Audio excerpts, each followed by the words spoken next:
And there's always special in a wedding.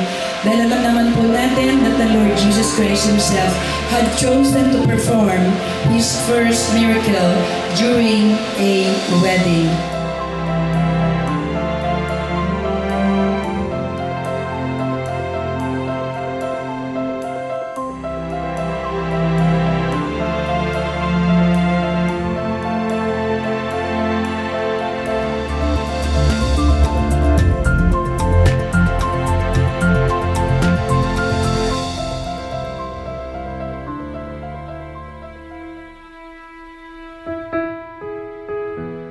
Unti-unti nagbago ang lahat.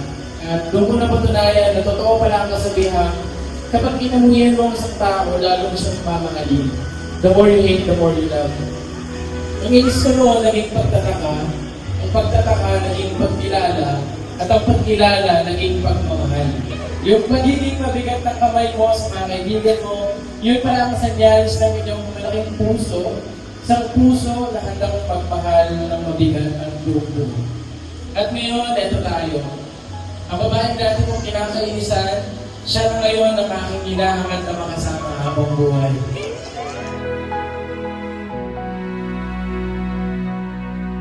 Di, alam natin hindi perfect ang relationship natin.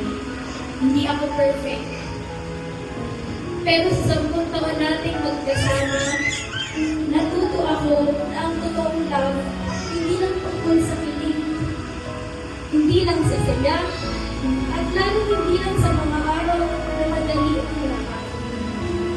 It's about choosing each other every single day. So now pronounce you